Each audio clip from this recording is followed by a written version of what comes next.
नमस्कार, अभिवादन स्वीकार कीजिए जनहित इंडिया का। मंगलवार 11 अप्रैल 2023 को गोरेगांव शहीद जॉगर्स पार्क के सभागृह में पूर्व राज्य मंत्री विधायक विद्या ठाकुर की गरिमामयी उपस्थिति और महाराष्ट्र राज्य हिंदी साहित्य अकादमी के अध्यक्ष डॉक्टर शीतला प्रसाद दुबे की अध्यक्षता में काव्य गोष्ठी, पुस्तक परिचर्चा और सम्मान समारोह का आयोजन साहित्य लोक संस्था के तत्वाधान में किया गया। मौका था हाल ही में महाराष्ट्र राज्य हिंदी साहित्य अकादमी द्वारा संत नामदेव काव्य विधा रजत पुरस्कार भारती संजीव श्रीवास्तव, शशि भूषण वाजपेयी हिंदी लेखक रजत पुरस्कार राम सिंह सिंह, ज्ञानेन्द्र पुरस्कार स्वर्ण अजय प्रकाश शुक्ला बनारसी को साहित्य लोक मुंबई संस्था द्वारा सम्मानित करने एवं पुस्तक परिचर्चा का कार्यक्रम में मुंबई महानगर के साहित्य प्रेमियों का जमावड़ा दिखाई दिया। साथ ही पूर्व राज्य मंत्री विधायक विद्या ठाकुर का साहित्य प्रेम देखने को मिला। उन्होंने कहा कि कोई भी साहित्यकार कठिन साधना के पश्चात साहित्य की रचना कर पाता है। वहीं पुरस्कारों को लेकर महाराष्ट्र राज्य हिंदी साहित्य अकादमी के अध्यक्ष डॉक्टर शीतला प्रसाद दुबे की स्पष्टवादिता और पारदर्शिता संबंधी विचार और हिंदी साहित्यकारों एवं पुरस्कारों के संबंध में आगामी योजनाओं को जानने का अवसर मिला। कार्यक्रम में पूर्व राज्य मंत्री विधायक विद्या ठाकुर को समाज गौरव सम्मान, डॉक्टर शीतला प्रसाद दुबे को साहित्य गौरव सम्मान एवं भारती संजीव श्रीवास्तव, अजय शुक्ला बनारसी, राम सिंह सिंह को साहित्य गौरव पुरस्कार, शॉल, स्मृति चिन्ह एवं पुष्प गुच्छ देकर सम्मानित किया गया। डॉक्टर शीतला प्रसाद दुबे ने रमाकांत ओझा लहरी को शॉल, पुष्प गुच्छ देकर सम्मानित किया। कार्यक्रम में प्रसिद्ध फिल्म लेखक, गीतकार, चित्रकार अस्तित्व शेखर ने अपने गीत गजल से पूरे सभागार को मंत्रमुग्ध कर दिया। विवेक सिंह और डॉक्टर वर्षा महेश, जवाहरलाल निर्झर, संजय शर्मा, अमान की कविताओं ने समा बांध दिया। पुस्तक परिचर्चा में प्रसिद्ध युवा साहित्यकार डॉक्टर जितेंद्र पांडे ने अपनी ओजस्वी वाणी और समालोचनात्मक दृष्टि से भारती संजीव के काव्य संग्रह उसका सूरज की समीक्षा प्रस्तुत की। डॉक्टर अवनीश सिंह ने राम सिंह सिंह की पुस्तक जय भारत जय हिंदुस्तान की एवं डॉक्टर पूजा अलापुरिया ने अजय प्रकाश शुक्ला बनारसी के उपन्यास अभिशप्त श्यामला की सुंदर समीक्षा प्रस्तुत की।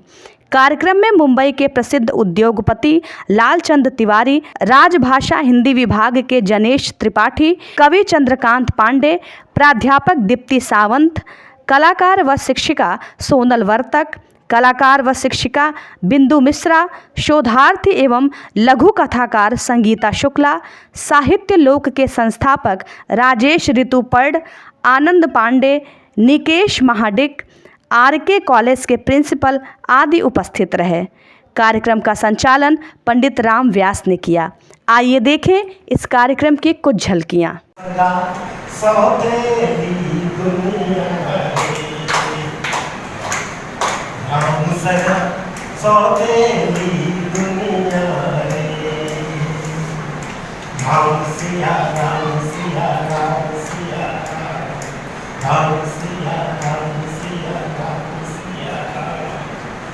निस दिन देखे और ललचाए, लाख जतन करे छूट न पाए।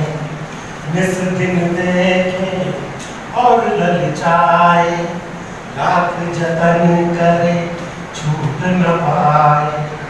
मनुआ की लिपटे मर जाए, मनुआ की लिपटे मर जाए।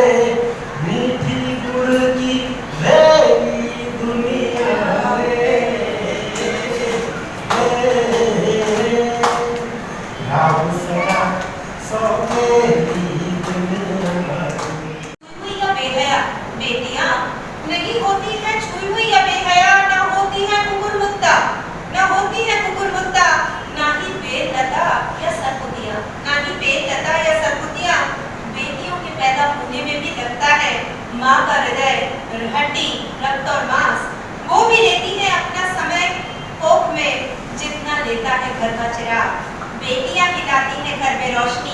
और बनती हैं दो घरों का चिराग। मेरी समझ में उसका सूरज में एक दर्द है। वो दर्द इस आवरण पर आया है। उसका सूरज, किसी के सूरज को चमकाने के लिए एक स्त्री कितना अपना समर्पित कर देती है, वो एक पीड़ा है इसमें। और दूसरी बात जो काव्य शास्त्रों में लिखी गई है कि यथस्मै रोचते तथेदम परिवर्तते, इनको जो रुचा, इस पर किसी का दबाव नहीं है, वो नामकरण हुआ और कविताएं लिखी गई। स्त्री के ऊपर दोहरी जिम्मेदारी होती है, जबकि पुरुष हम लोग घर पर जाते हैं, सोफे पर बैठ जाते हैं, चाय पानी मिलने लगता है, बाहर की ड्यूटी करते, लेकिन इनको घर में भी थकना पड़ता है। एक महिला की पुस्तक के ऊपर बोलने की क्षमता मेरे अंदर तो नहीं है, लेकिन इनकी कई कविताओं को प्रस्फुटित होने से पहले का भी मैं साक्षी रहा हूं। एक मैं कविता लिखा था, मनुष्यता की जंगल में खरपतवार की तरह उग आती है बेटियां। तो ये लाइन इन्हें बहुत ही उद्वेलित और मुझको फोन की कि आपने ये लाइन क्यों लिखी कि हम बेटियां खरपतवार की तरह हैं। क्या मैं इसके प्रति उत्तर में कोई कविता लिख सकती हूँ? मैंने कहा आपको पूछने की जरूरत ही नहीं। अरे भाई आप कवयित्री हैं, जो इच्छा चाहे लिखिए। तो अभी वो रचना जो है आपने बेटियों की बड़ी मेरी बहुत अच्छी लोकप्रिय भी हुई आपकी रचना बेटियां, और वो इस पुस्तक में। और ये रचना शायद अनुप्रिया, एक आवरण का जो चित्र है, अनुप्रिया की बेटी है। नहीं, वो छत्तीसगढ़ के आर्टिस्ट हैं। अच्छा, उन्होंने ये आवरण को जो पेंटिंग की है। और कई जैसे नरेश मेहता के काव्य को लोग कहते हैं कि वैदिक ऋचाओं का विस्तार उनकी कविता। वेद में कौन सी ऐसी बात है जो नहीं कही गई है और जो आज का कवि वहां पहुंचने का प्रयास करता है। कुछ ऋचाओं को इस पुस्तक में भी स्पर्श करने की कोशिश हुई है। और जो मेरे आपको पसंद आएगी, लेखक है अजय बनारसी जी, किताब का नाम है अभिषेक शामला, प्रकाशक है मुंबई हिंदी अकादमी, उपन्यास विधा है इसकी, और कुल इसके 84 पेज है और इनको अध्याय में बांटा गया है। तो कुल 27 अध्याय हैं। तो समीक्षा शुरू करने से पहले मैं कुछ 4 पंक्ति बोलूँगी। सिर्फ अक्षर पढ़ शिक्षित होता नहीं नर, सिर्फ अक्षर पढ़ शिक्षित होता नहीं नर, अनपढ़ भी शिक्षित होता है। रखती वजूद है अपना हर नारी, रखती वजूद वाणी। तो अब यहाँ पे नारी को भी मैंने भविष्य की वाणी कहा है। चलिए पढ़ती हूँ। साहित्य में अभिषेक चरित्रों का दौर चला आ रहा है। समय, स्थान, वातावरण के अनुसार साहित्य अपना रूप बदलता रहता है, किंतु कुछ मूल समस्याएं ऐसी हैं जो युगों से जो तो साहित्य में अपने पैर पसार चुकी है। अभिषेक शामला उपन्यास की रचनाकार अजय बनारसी जी ने भी समाज की पुरानी समस्याओं को बड़ी सरलता और सहजता के साथ हमारे सामने प्रस्तुत किया है। उपन्यास अजय जी का ये पहला उपन्यास है। यह उपन्यास कई मायनों में खास है। उपन्यास की कथा वस्तु अपने आप में बेजोड़ है। बहुत ही कम रचनाकार होते हैं जो अपनी पहली रचना को इतनी सरलता और अनोखे अंदाज में पाठकों के समक्ष रखते हैं। ठीक इसी प्रकार कुछ ऐसी बात हिमालय कविता में भी कही है, जिसके द्वारों पर खड़ा प्राण, सीमापति पुणे की पुकार, पद दलित करना इसे पीछे, पहले ने मेरा सिर उतार। रचनाकार राम सिंह जी भारत को आगे बढ़ाना चाहते हैं। आपका मानना है अतीत के बल पे कब तक जिएंगे या गुणगान करेंगे। अक्सर देखा जाता है लोग बीती बातों की बात करते हुए अपने शौर्य गाथा गाते हैं, किंतु कवि कहते हैं पुरखों की बहादुरी गाथा कब तक हम गाएं। आओ सब मिलकर के भारत को आगे बढ़ाएं, आओ सब मिलकर के भारत को आगे बढ़ाएं। सम्मान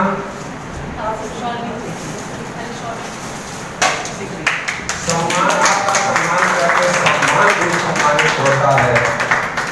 हमें यह बताते हुए अत्यंत हर्ष और प्रसन्नता है, खुशी है कि इस समारोह में जहाँ भी आप पहुँच जाती हैं उस समारोह में 4 चांद लग जाते हैं। धन्यवाद, आपका बहुत बहुत स्वागत है। आपका सम्मान करते हैं, हम अपने आप को गौरवान्वित महसूस करते हैं। बहुत बहुत धन्यवाद जो सम्मान पाए, तो आपका बहुत बहुत धन्यवाद। आप सभी को बहुत बहुत नमस्कार। साहित्य लोक मुंबई द्वारा आयोजित काव्य संध्या में आप सभी का बहुत बहुत स्वागत है। मंच पर हमारे महाराष्ट्र एकेडमी राज्य हिंदी साहित्य डॉक्टर माननीय शीतला प्रसाद दुबे जी, आदरणीय हमारे बड़े भाई राम सिंह जी, हमारे दीदी भारती जायसवाल जी, श्रीवास्तव जी, सम्मानित विभूतियों के सम्मान समारोह में मुझे बुलाकर जो सम्मान दिया इसके लिए मैं बहुत बहुत आभारी हूँ। आने से पहले मैं बहुत संकोच कर रहा था कि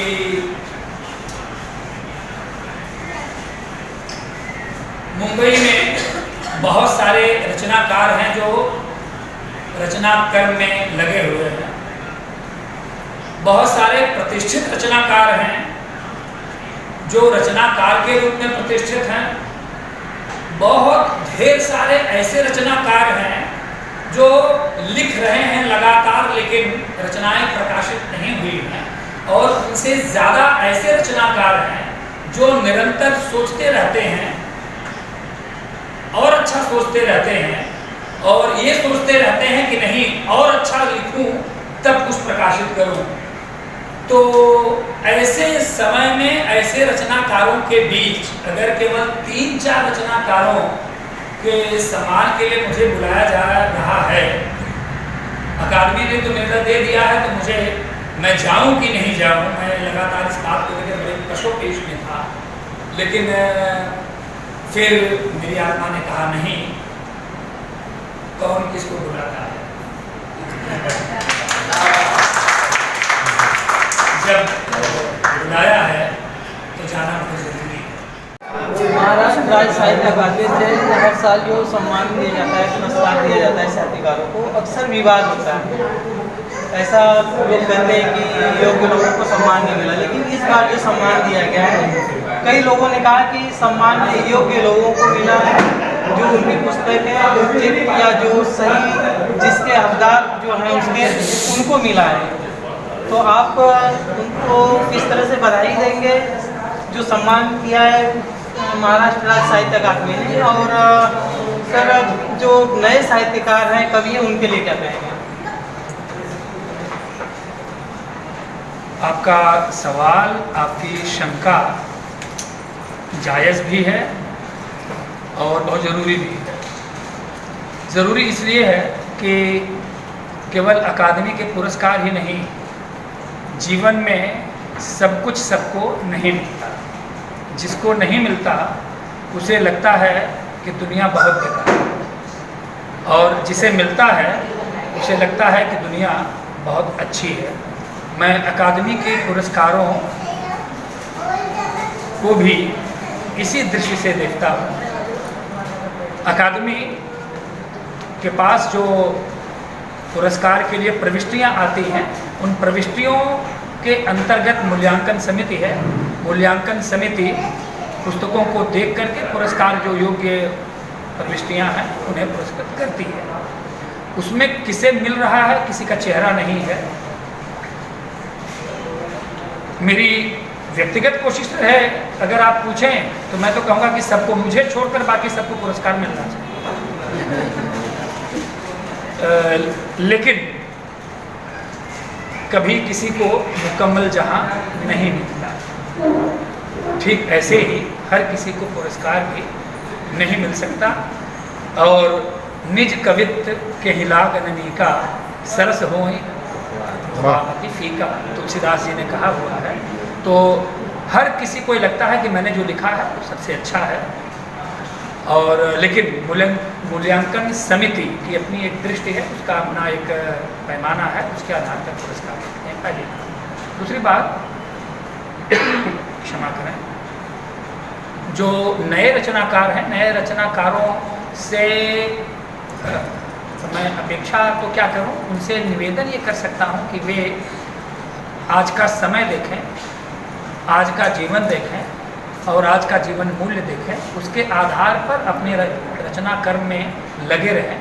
पुरस्कार के लिए लिखने की आवश्यकता नहीं है, और मुझे नहीं लगता है कि कोई भी रचनाकार किसी पुरस्कार के लिए लिखता है। वो जो सोचता है, जो समझता है अपने जीवन को, समाज को, वैसा लिखता है। लिखने के बाद ये तय होता है कि वो लिखा हुआ उसका पुस्तक रूप में सामने आ रहा है या नहीं, और पुस्तक रूप में सामने आने के बाद जब वो समाज का सार्वजनिक उसकी वस्तु हो जाती है, तब वो पुरस्कार या सम्मान के योग्य मानी जाती है।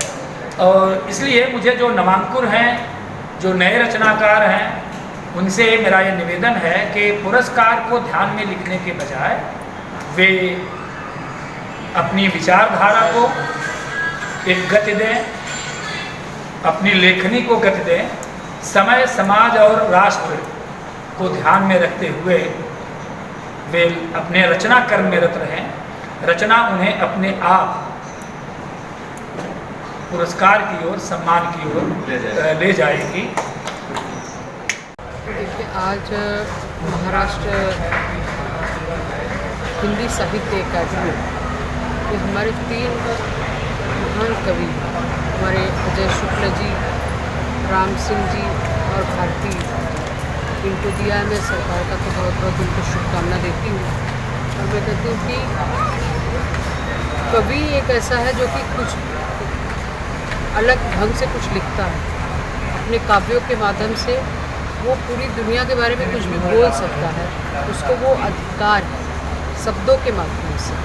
और मैं इतना ज़रूर कहूँगी कि आज अजय जी ने मुझे इस कार्यक्रम में बुलाया, स्वागत किया है, सत्कार किया है, तो वो हमारे क्षेत्र के हैं, और दूसरे भी जो कवि हैं वो भी हमारे सब क्षेत्र के हैं।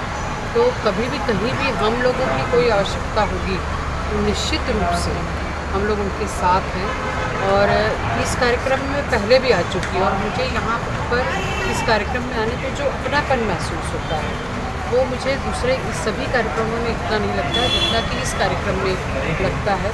और मैं सभी कवियों को बहुत बहुत स्वागत करती हूँ, उनका अभिनंदन करती हूँ, जो घोषणा हुए। बहुत बहुत धन्यवाद।